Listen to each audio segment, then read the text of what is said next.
And we're back. Hello, Podsters. We are here.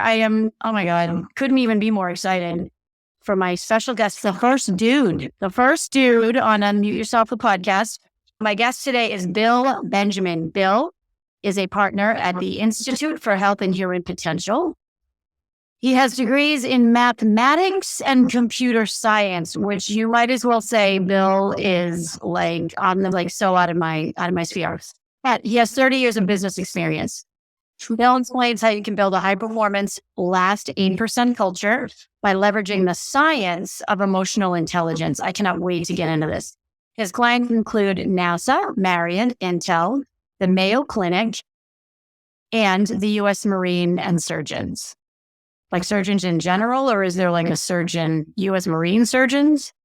No, actual surgeons that work in hospitals. Yeah. Okay, great. So I welcome Bill Benjamin. Welcome, Bill. So excited to have you here. How are you?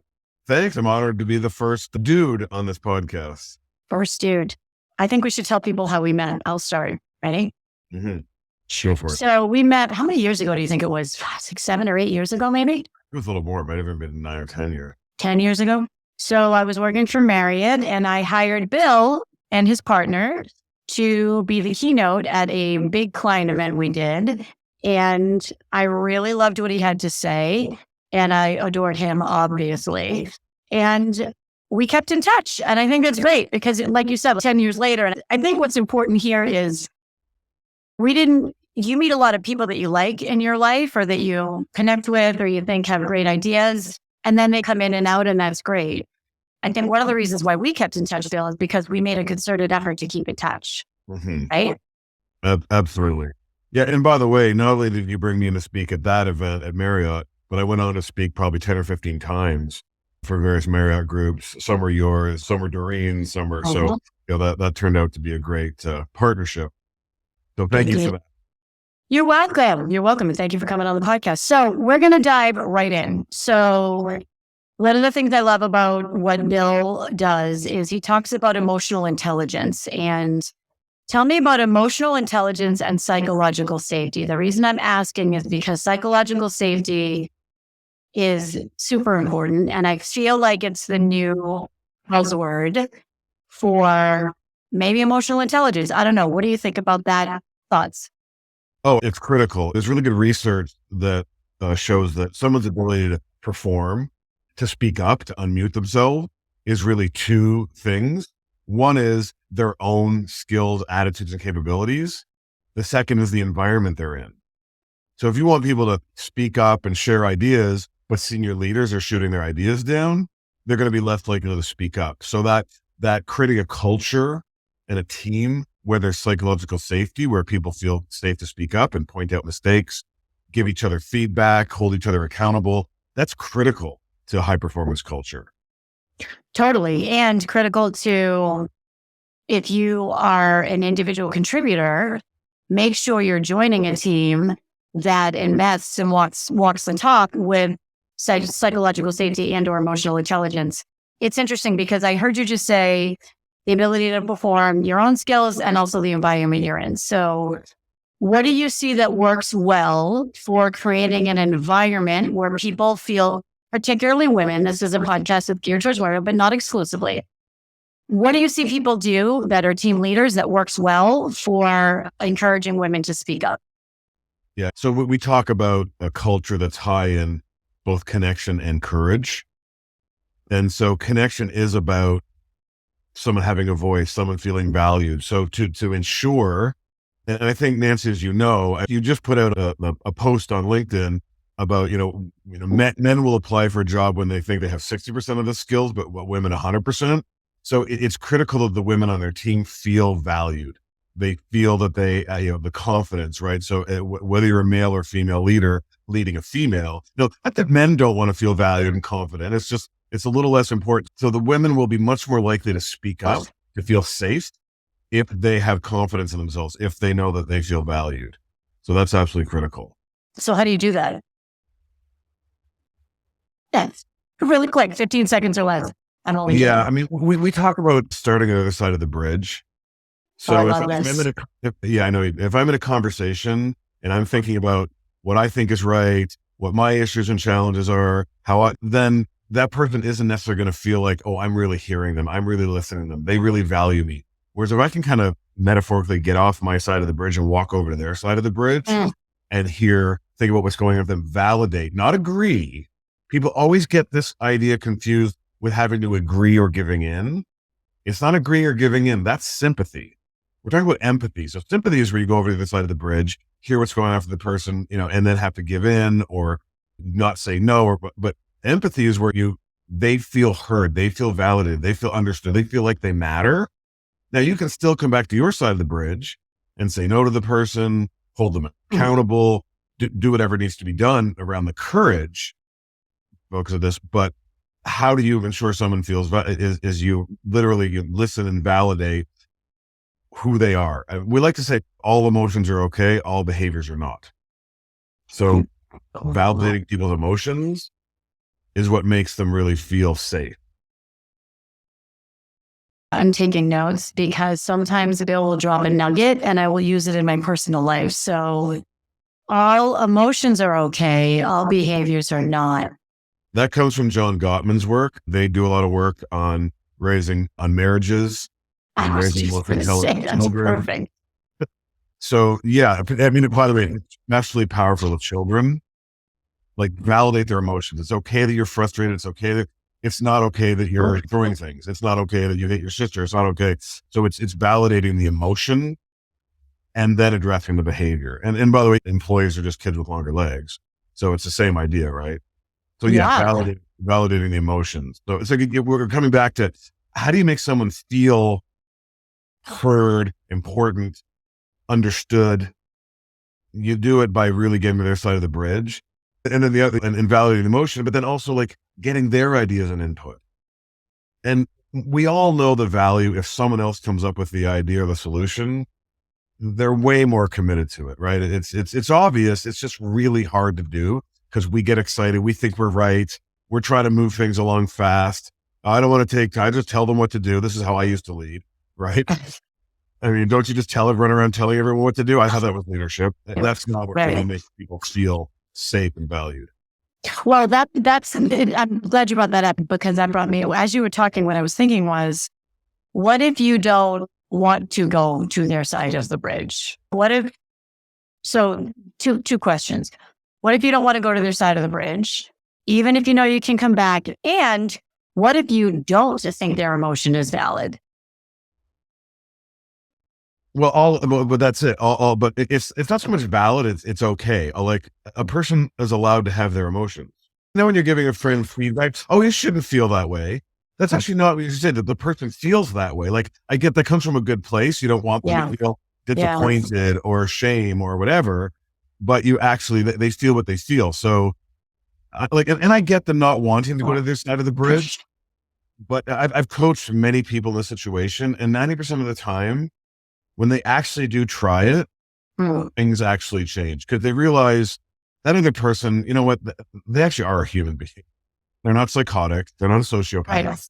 Right. They actually have feelings and emotions and they've been hurt. And so it actually really helps to get to again, it's not about being wrong. It's not about giving in. It's not about them being right. It's just about understanding their point of view, connecting with that. And then coming back again, it's the connection and the courage. Because too often, especially women, and this is from the research, are very good at empathy, very good at the connecting, right? So they sense, right? I mean, women have just more naturally developed empathy, right? We have mirror neurons.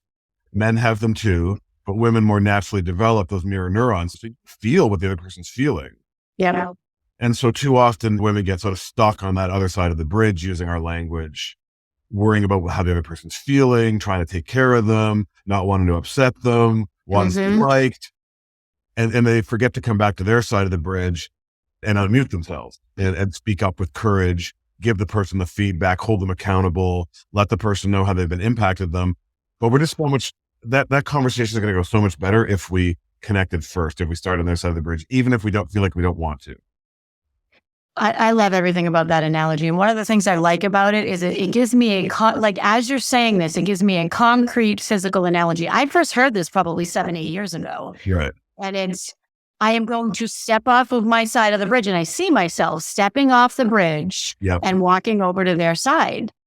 And it's really powerful. It's very powerful. I love that. When I'm on stage, I mean, you probably remember me doing it. I literally go to one side of the room, talk about my side, and literally walk across the stage as if I'm going to the other side, right, with a visual in the background, because it really is a great metaphor.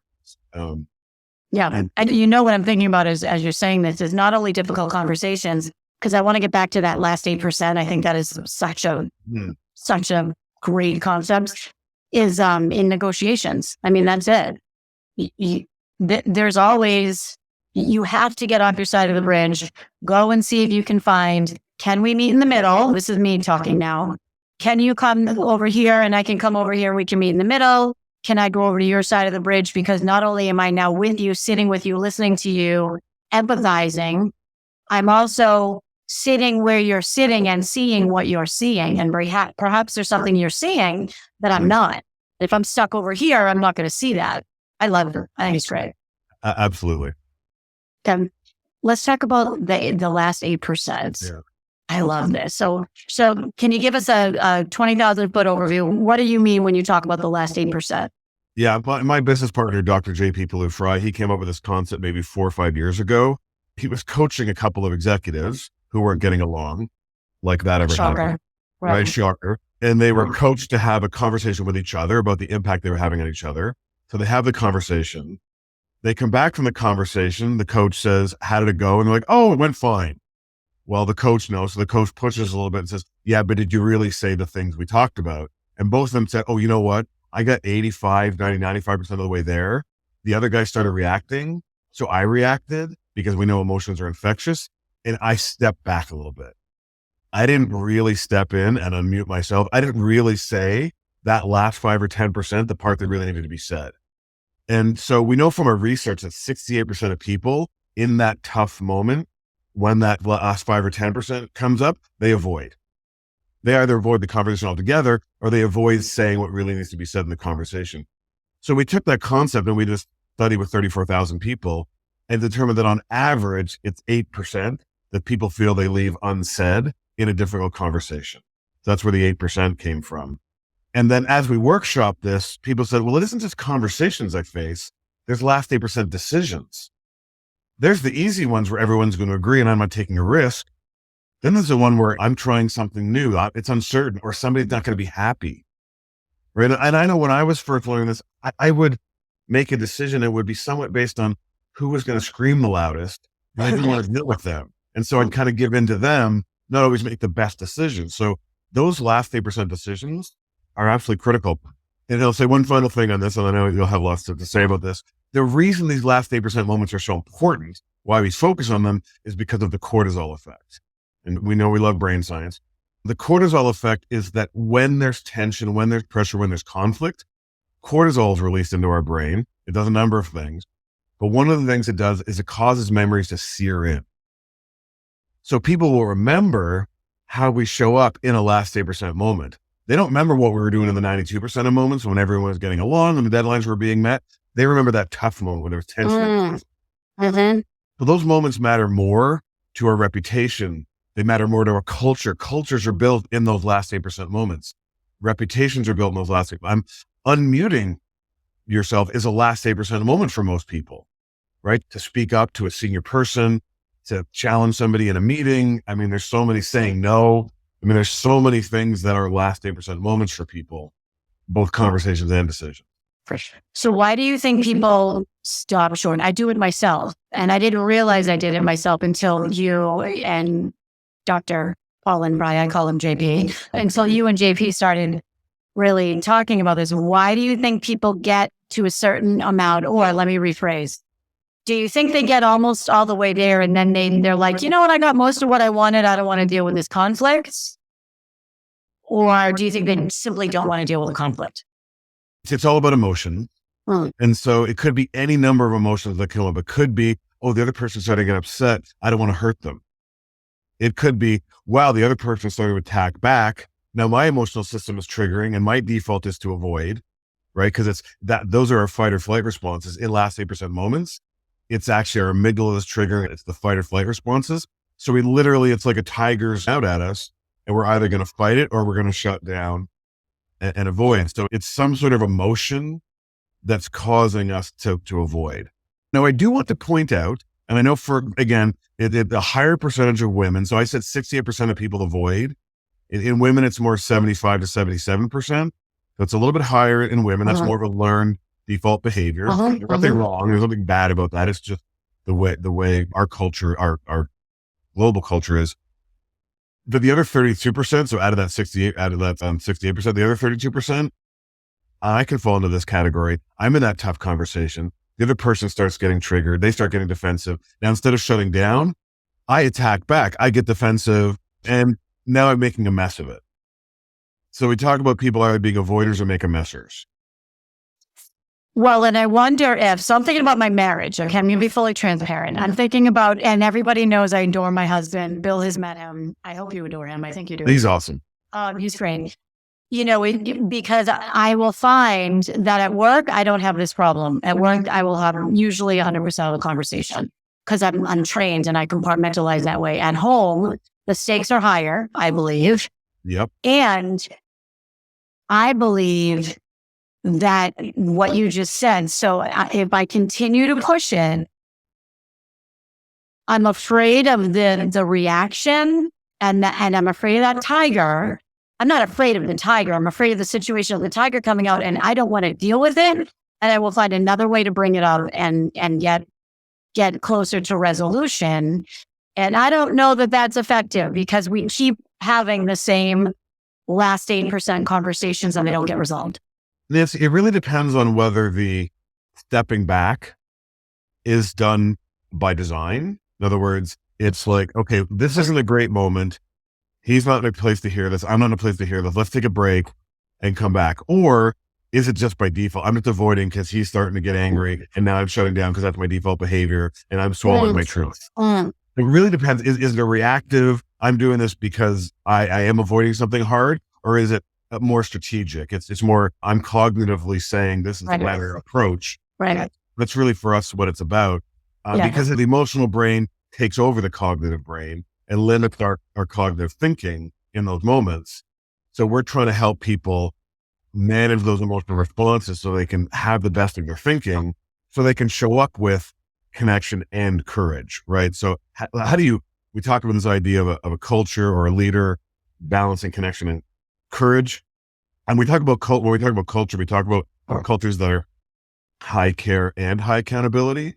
How do you do that as a leader of a team? Well, you've got to show up with courage and connection. You've got to model it. And how do you model it? Well, that's where managing emotions comes in. And by the way, you've got to model it in the last 8% moments, because that's what establishes the culture and your reputation. And that's the hardest time to do it. So that's why this is not easy to do.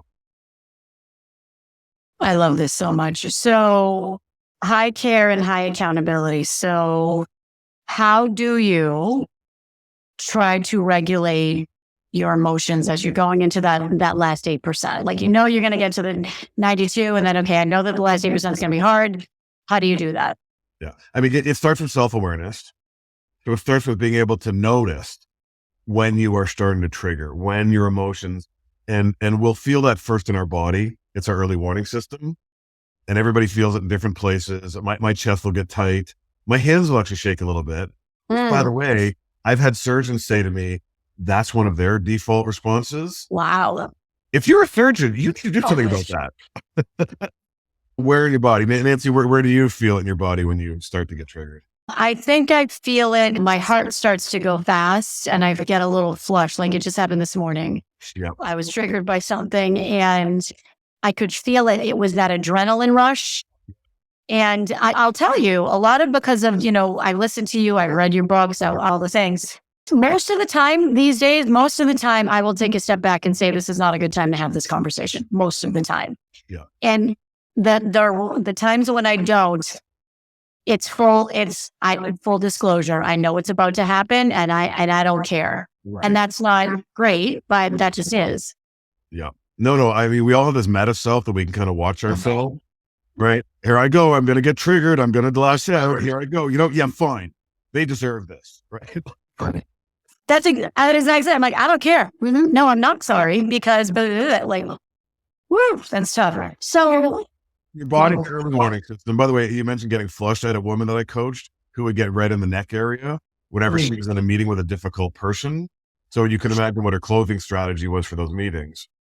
So what'd you do? Red clothes or light clothes? Turtlenecks and scarves, right? So wouldn't see those. Ah, what a great, that, yeah. So that's so interesting to me because I know you just said physical response. I never really thought about that. Like I'm aware of it in myself. I never really thought of that. People do get flushed when they get angry. They do shake when they get angry or activated.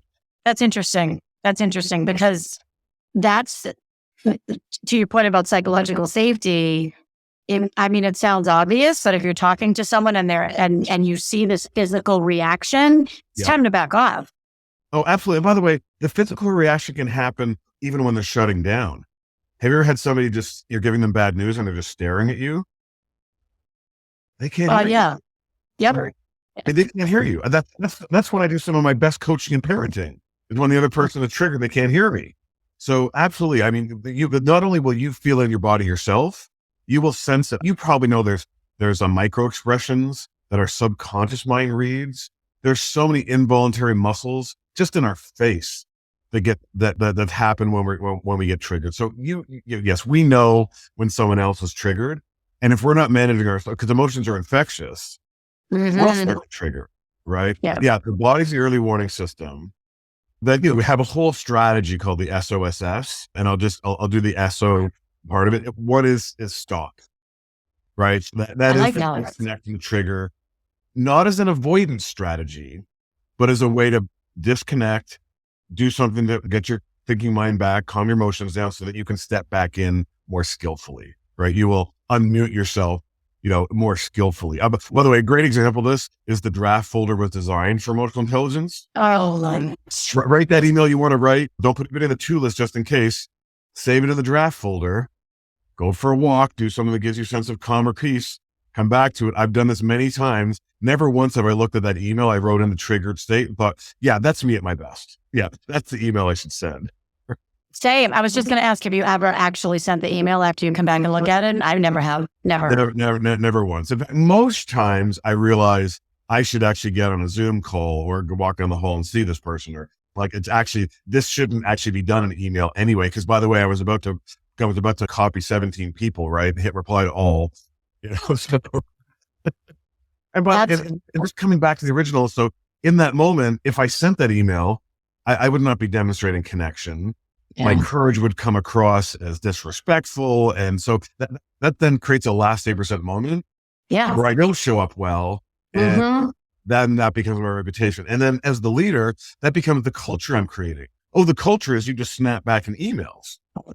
So absolutely, that ability to manage emotions in that moment. So that stop and disconnect. By the way, sometimes we can't just get up and go for a walk or in front of someone or in a meeting. Couple quick things: drinking water calms the physiology. I mean, I was working with the surgeons and they said, unless there's literally an emergency on the operating table and I have to react right away, which is very rare. If something feels like it's not going right, I can stop. I can take a drink of water, calm myself down and come back and focus. So just in a minute, take a drink of water. Here's one other thing. Your fingers will start to curl when you get a little triggered. Maybe not to a full fist, like if you were fully triggered. Open your palms. And if you're sitting, you can rest them on your lap. So there's lots of little things you can do. Love it. One last thing on the stop, and then I'll get to the O part of the SOSS.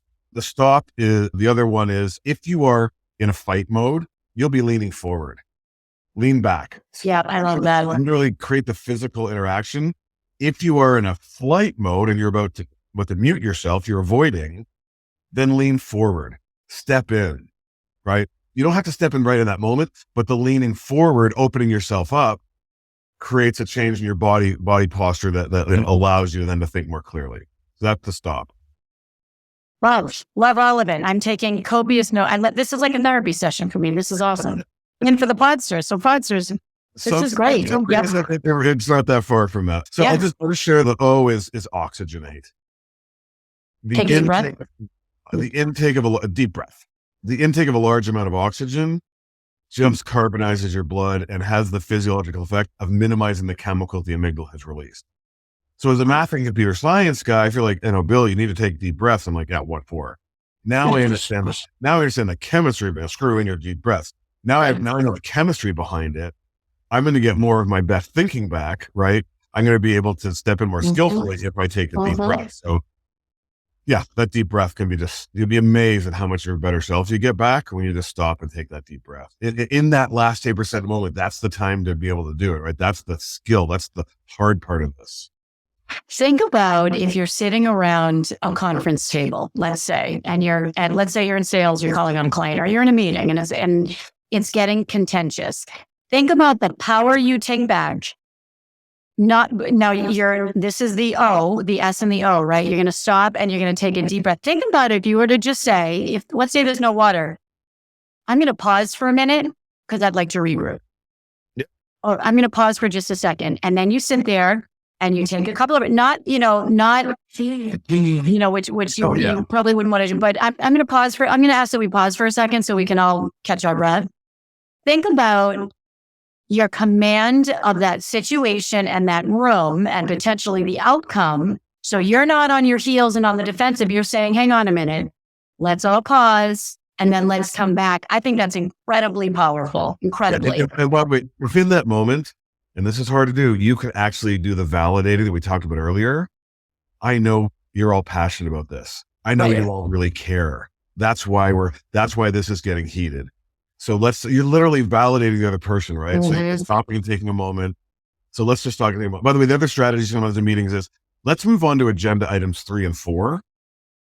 And we'll come back to 2. And then we get discussing something else. The brain starts engaging, the emotions calm down, and then you can go back to item 2, that was the contentious one. And you can't always do this, but sometimes you can, and that works. I love this. And you're going to keep us in suspense with the other 2 S's, right? We have to check out your work. I don't mind. No, I have for now. The second S is strength and appreciation and gratitude. Because if it's not just negative emotions that get us into trouble, it's positive emotions that can most quickly get us out of trouble. That's great. The brain can't experience fear and gratitude at the same time. Now, the black belt of emotional intelligence is, can you have gratitude or appreciation for that person that's triggering you? That's hard. The brown belt of EQ is can you have an appreciation anchor? So no matter where you are, no matter who's involved, you can think of that person, place, experience, and it gives you some sense of calm and peace. And again, you're not necessarily using this in a meeting, but this is sometimes more when you're sitting and you're ruminating, or you've been really impacted by something, or you're awake at night and you can't get back to sleep, or that's where those feelings of gratitude and appreciation can really calm the emotion down. And then the last part, the last S, is seek information.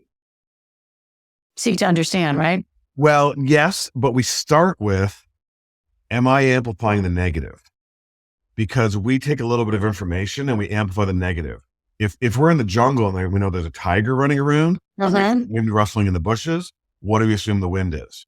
Oh, okay. So seek more information. Right. Okay. Yep. And is this wind or tiger? Am I able? Because what'll happen is the emotional brain will react that when we think wind and we think, oh, that's a tiger, the emotional brain doesn't differentiate between a real and a perceived threat. So it says tiger and it reacts to the wind as though it's a tiger. Oh, this person is disrespecting us. They're not listening to us. But we don't have all the information. So seek information. Am I amplifying the negative? Am I assuming the worst? Do I even have all the information? That's where we start. And then seek to understand. Then get into the things we're talking about getting to the other side of the bridge, et cetera. So the SOSS strategy is how you get off your side of the bridge in a last 8% tough moment. It's the strategy to say, okay, I want to get to the other side of the bridge, but right now in this moment I'm triggered and I don't care. I want to open myself up so I can actually get to the other side of the bridge in a tough moment. I love everything about this. I want to go back to something that you've said a few times that I keep circling and circling and circling on my paper, because I think this for me is one of the biggest takeaways. That last 8% moment, this is what I wrote. The last 8% moment is your brand. So that's where people remember how you behave the most. Yep. It's how you can have the greatest impact on how people feel connected and feel emotionally safe and feel that you're giving them courage and allowing them the courage. Did you speak up? I actually had a situation last week where I had a client based in Dubai, and they had sort of different rules of engagement in that part of the world, who was being disrespectful to one of my team members. And it was really hard because normally I'd want to have a conversation like that in person or at least on video, but that wasn't an opportunity. So I literally had to try to craft an email to give that person the feedback about their behavior. A big part of that, but that was the last 8% moment for me, because this is a good client, right? We're spending money with them, and by the way, the guy was great. He was like, "Oh my gosh, I'm so sorry." And he's completely changed his behavior. Mm-hmm. So like most of these last 8% conversations, when you do unmute yourself, if you do it skillfully, it has a real positive outcome. And so, yeah, absolutely. Those that's your brand, but it isn't just, did I not, it's also, Right. did I show up with courage? Did I make the tough decision? Did I say no to someone? Right. It's also the courage part of this. That's your brand. Absolutely. So for me, it's how can I reframe this last 8%? I love the word reframe. My Podsters, you all know this. It's okay. This is an opportunity. So this is an opportunity to make someone feel heard. This is an opportunity to make up for something I might have done in the past. This is an opportunity to strengthen the relationship, strengthen the culture. That to me is the key. In that last 8%, that's opportunity. Yeah. So I had an experience where my daughter gave me some feedback that was difficult to hear in front of others. Oh dear. And my initial reaction was, sweetie, this is not the place to have that conversation. It was kind of shut her down. But I had enough time to think through, because she was talking and somebody else was thinking through, no, this is an opportunity for me to show her that I will listen to her, that she has a voice, that I won't react and get defensive. And I totally took it, and I acknowledged what she said.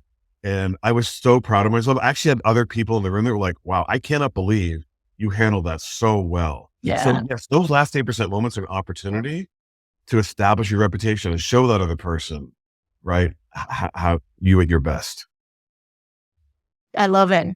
I love it. I love it. And every time I talk to you, I feel like I can be a better person. Is that a compliment? I hope that's a compliment. Is that a compliment? That's the best compliment you could give me. And I by really the way, do. the feeling is mutual. I mean, maybe that's why we stayed connected all these years, right? Because we make each other better. Yeah. I love it. That's I love it.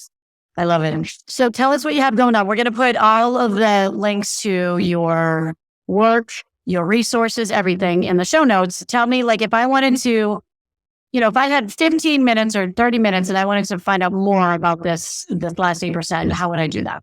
Yeah. At our website, ihhp.com, is a whole description of this last 8% culture work we do, the culture system. Included within that is our emotional intelligence training. At my page, if you go to speaking, at my page on the website, the Bill Benjamin page, if you scroll down, there's actually a number of short 4-minute videos of me talking about concepts like empathy, like emotional intelligence and getting triggered. There's one of me talking about the last 8%. So there's also, if you want some videos, so there's lots of great content on our website. And on my speaking page, there's some shorter content videos there. Love it. Yay. Thank you. Oh, Nancy, we could do this all day. Couldn't we just sit here and talk all day? But I don't think your listeners have 8 hours to listen to us talk.